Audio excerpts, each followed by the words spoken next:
మరియా, ఓ మరియా, మరియా,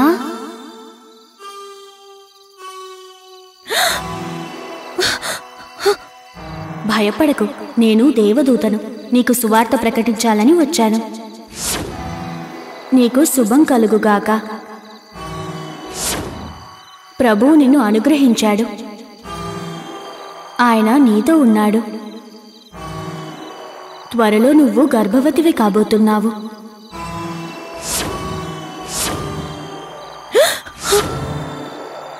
భయపడకు, నువ్వు దేవుని పరిశుద్ధ ఆత్మ ప్రభావముతో గర్భం దాల్చి మగ శిశువుని కంటావు.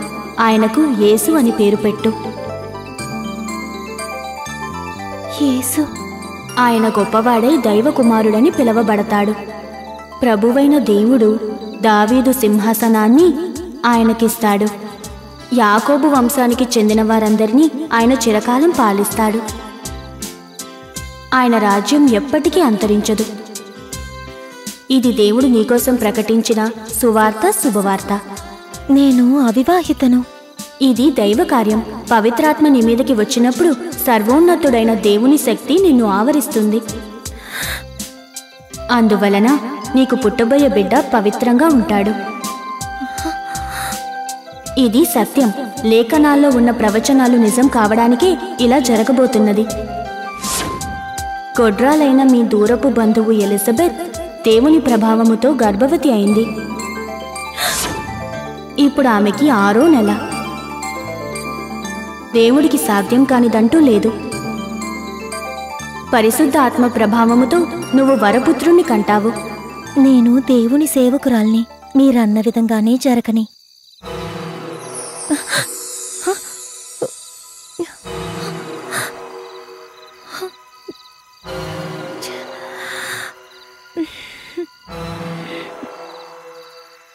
ఒక బందిపోటు దొంగ పట్టపగలే వచ్చి అంతమందిని బెదిరించి భయపెట్టి హెచ్చరించిపోయాడంటే అది ఎంత అవమానం!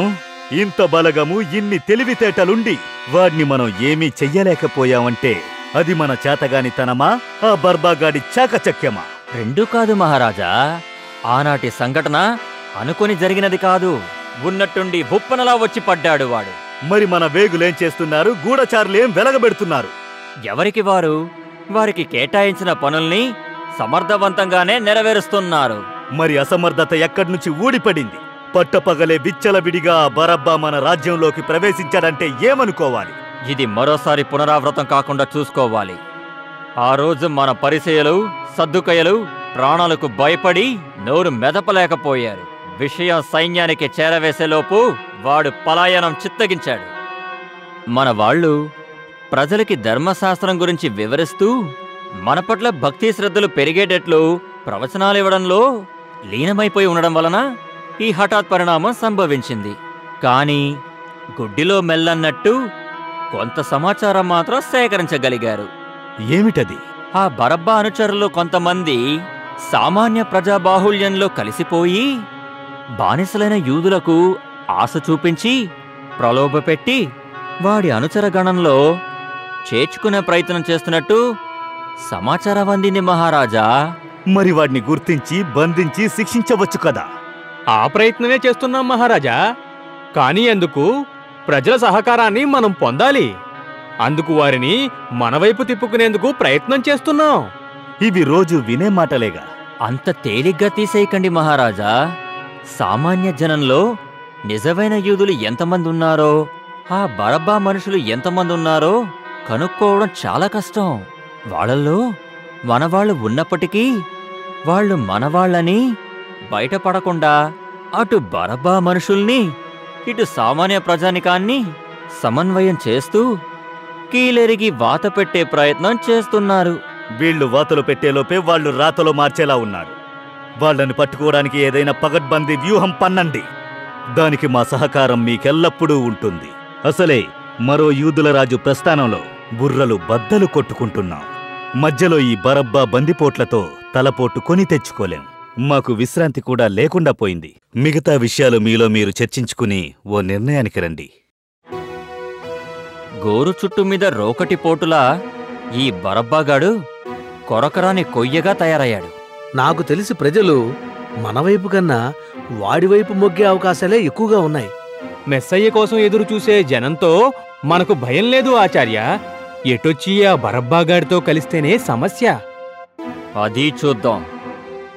ఆ బరబ్బాగాడు కొండల్లో కోనల్లో తిరుగుతూ పబ్బం గడుపుకుంటున్నాడు. ఉన్నట్టుండి హఠాత్తుగా అవకాశం దొరికినప్పుడు మీద పడుతున్నాడు. పొగబెడితే పాము బయటకొచ్చినట్టు ఏదో ఒకటి చేసి వాణ్ణి బయటికి తీసుకురావాలి. ఆచార్యులు తలుచుకుంటే వాడో లెక్క.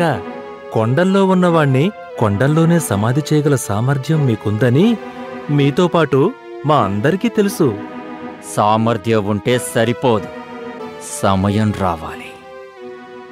ఈ దేనురాల్ని, దైవ సేవకురాల్ని ఆ దేవుడు పరీక్షిస్తున్నాడా, పరిశోధిస్తున్నాడా? మానవ లోకంలో స్త్రీలకు పురుష స్పర్శ లేకుండా సంతానం ఎలా సాధ్యం?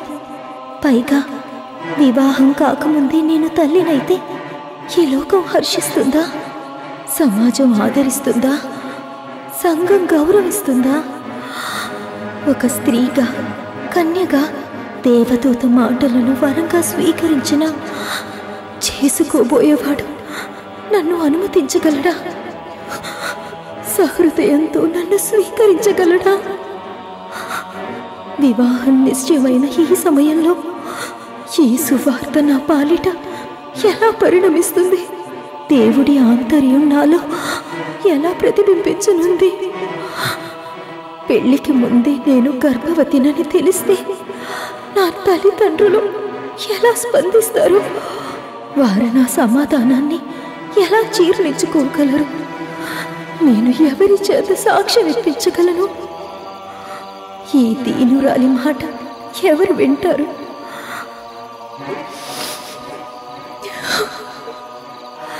విషయం తెలిసి కలత చెంది నన్ను చేసుకోబోయేవాడు నాకు దూరం అయితే ఈ దీనురాలు ఎలా తట్టుకోగలదు? నాకు ఈ సమయంలో దేవుని వాక్యాన్ని పరిపూర్ణంగా విశ్వసించడం తప్ప మరో మార్గం లేదు. నా యందు ఆయన చిత్తం ఎలా ఉంటే అలా నెరవేరును కాక. అందరూ జాగ్రత్తగా వినండి. ఆ బరబ్బా బందిపోటు ఊరి మీద పడి మీ అందరినీ బెదిరించి పారిపోయిన సంగతి అందరికీ తెలుసు. వాడి బెదిరింపులకు బెదిరిపోయి ఎవరైనా సరే వాడికి గాని వాడి ముఠాకు గాని సహకరిస్తే పరిస్థితులు చాలా తీవ్రంగా ఉంటాయి. ఆ బరబ్బా కోసం సైనికులు నలువైపులా గాలిస్తున్నారు. వాడి ఆచూకు మీకు తెలిస్తే భయపడకుండా మాకు చెప్పండి. అయ్యా, వాడు ఎప్పుడొస్తాడో ఎలా వస్తాడో ఎవ్వరికీ తెలియదు. మీరేమో ఆ బరబ్బానే బందిపోటు అంటున్నారు. ఆ బరబ్బా మాత్రం వేరే వాళ్ళని బందిపోట్లు అంటున్నాడు. మేము ఎవరి మాట నమ్మాలి? ఎవరికి తల వంచాలి? ఆ బరబ్బాగాడు మిమ్మల్ని మభ్య పెడుతున్నాడు. మాయ మాటలు చెప్పి మిమ్మల్ని మోసం చేస్తున్నాడు. ధనం ఆశ చూపించి మిమ్మల్ని లోబరుచుకుంటున్నాడు. మీరు వాడి మాటలు నమ్మకండి. మీరందరూ ఏకమై ఆ బరబ్బాగాడిని ప్రభుత్వానికి పట్టించండి. అయ్యా, ఆ బరబ్బా రోమా సామ్రాజ్యాన్ని ఎదిరించి స్వతంత్ర యూదా సామ్రాజ్యాన్ని నిర్మించాలి అంటున్నాడు. అదంతా కల్లా, అబద్ధం. రోమా సామ్రాజ్యాన్ని ఎవరు ఎదిరించలేరు.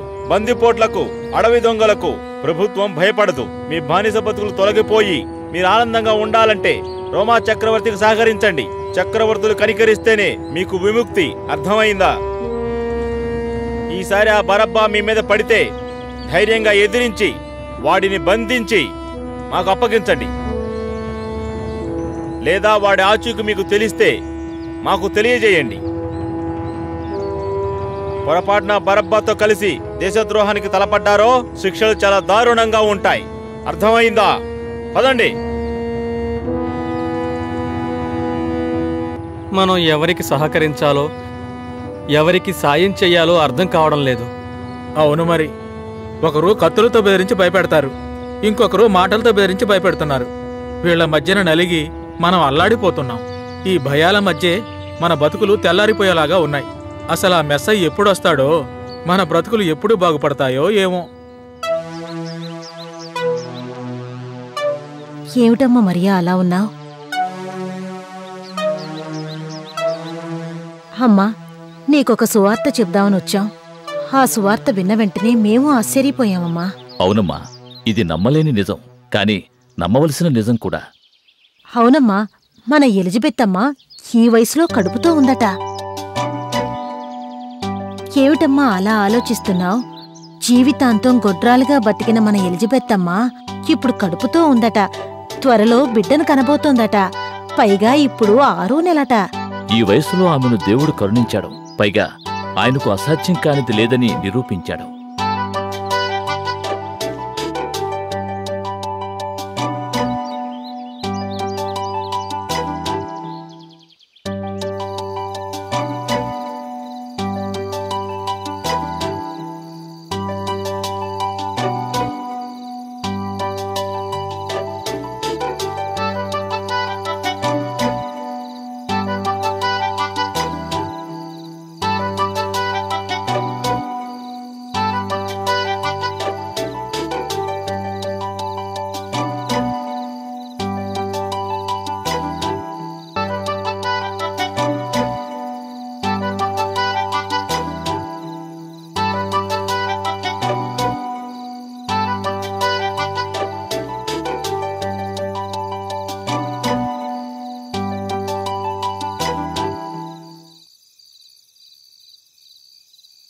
దేవుని వాక్యం నిజమైంది,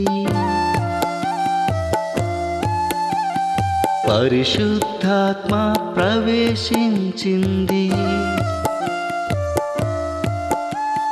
కన్నె మరియమ్మ పవిత్రమైనది, దేవుని ఆత్మను ధరించింది. ఈమె గర్భమే ఆలయమాయే, దైవ కుమారుని కోవెలాయే. నిత్యము తన జీవము పావనం, ఇది మరియకు ప్రభువరం.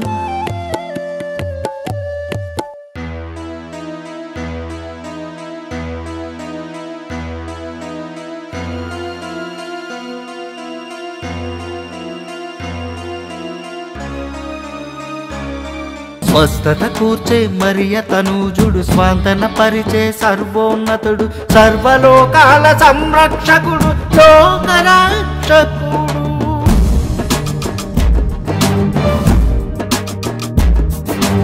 హీనుల కావగా యెహోవా సుతుడు, అభిషిక్తునిగా వెలిసాడు. సర్వలోకాల సంరక్షకుడు, లోకరక్షకుడు, లోకరక్షకుడు.